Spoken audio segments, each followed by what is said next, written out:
తులం బంగారం. మా అక్క చెల్లెలకు ఏం చెప్పిండు? కేసీఆర్ ఉండంగా ఆడవిళ్ళ పెళ్లి పెట్టుకుంటే ₹1,00,000 ఇస్తా అంటే నేను ఎన్ని చెక్కులు ఇచ్చిన చెల్లె మీ అందరికి? ఇలా 12 మందికి నేను చెక్కులు ఇచ్చినా కడుపు నుండి అన్నం పెట్టి తోలే మీ అందరికి. ఇంటికి వస్తే చెక్కు చేతిలో పెట్టి అన్నం పెట్టి జాగ్రత్తగా మిమ్మల్ని ఇంటికి తోలినా. ఈ పుణ్యాత్ముడు ఏమన్నాడు? అక్క చెల్లెలంతా కేసీఆర్ దిక్కున్నాడని ఏమన్నా కానీ అబద్ధం ఆడిండు. ఓడదాటిదాకా ఓడమల్లప్ప, ఓడదాటినాక బోడమల్లప్ప. ఏమన్నా కానీ ఆపద మొక్కులు మొక్కిండు. ఇక నేను తులం బంగారం కూడా ఇస్తా అన్నాడు.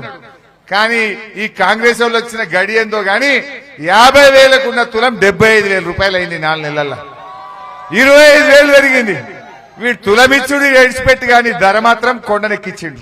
చూద్దాం అది కూడా ఒకసారి జర చూపితామి. షాదీ ముబారక్ కళ్యాణ లక్ష్మిలో ఈ రోజు ₹1,00,000 వస్తున్నాయి. ఈ నెల అయితే 1,00,000, వచ్చే నెల మీరు తీసుకుంటే 1,00,000తో పాటు తులం బంగారం ఆడబిడ్డలకే ఇచ్చే వచ్చే నెల పోయి 5 నెలలు వచ్చాయి. ఈ 5 నెలల్లో తెలంగాణలో 1,00,000 పెళ్లిళ్ళు అయినాయి. బిడ్డ రేవంత్ రెడ్డి ఈ 1,00,000 తులాల బంగారం బాకీ పడ్డవరా నాయన నువ్వు? 1,00,000 తులాలు ఇచ్చినాకనే కాంగ్రెస్ వాడు ఓటు అడగాలి.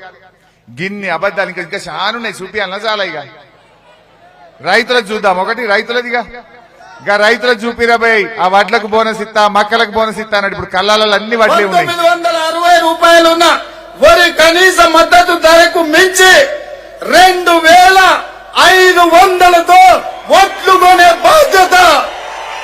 2,500కి వడ్లు కొంటా అన్నాడు ఈ మొగాయన. కొన్నరా చెల్లె? యాన్న 2,500కి వడ్లు కొంటున్నారా?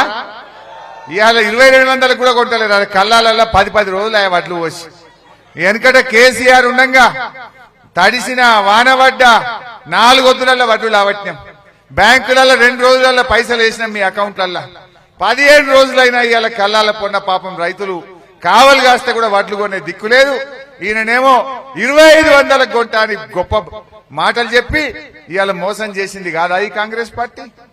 రైతు బంధు 15,000 ఇస్తా అన్నాడు. పడ్డాయా? జర చూపిరా బిడ్డ. వ్యవసాయ పనులు మొదలయ్యే ముందల్లే సంవత్సరానికి ప్రతి రైతుకు ఎకరాకు ₹15,000 రైతు భరోసా పథకం కింద ప్రతి రైతును ఆదుకునే బాధ్యత కాంగ్రెస్ పార్టీ తీసుకుంటే. ఏమన్నాడు చెల్లె? 15,000 అన్నాడు. మా ఘోరం ఏంటంటే కరోనా కష్టకాలంలో ఆమ్దాన్ లేకపోతే కూడా కేసీఆర్ టైం మీద 10,000 రైతు బంద్ వేసిండు. ఇలా 10,000 దిక్కులేదు, 15,000 దిక్కులేదు. ఆ 10,000 అన్న పురాగ పడ్డాయి అందరికీ. ఓ 8 మందికి పడ్డాయి, 8 మందికి ఎగ్గొట్టారు. కల్లాలకు వడ్లు వచ్చినాయి, పెట్టుబడికి మాత్రం సాయం రాలేదు. మరి అందుకే నేనేమన్నా ఈ ఎలక్షన్ ఓట్ల కోసమో సీట్ల కోసమో అధికారం కోసమో కాదు, ఇది తెలంగాణ భవిష్యత్తు కోసం. మళ్ళా ఈ కాంగ్రెస్ వాళ్ళని నమ్మినామనుకో వీళ్ళ అబద్దాలను ఆమోదించినట్టు కాదా? గొర్రె కషాయాన్ని నమ్మినట్టు అవుతుందా కాదా?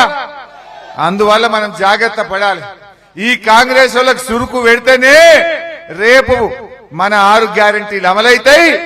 తులం బంగారం వస్తుందని చెప్పి నేను మనవి చేస్తా ఉన్నా.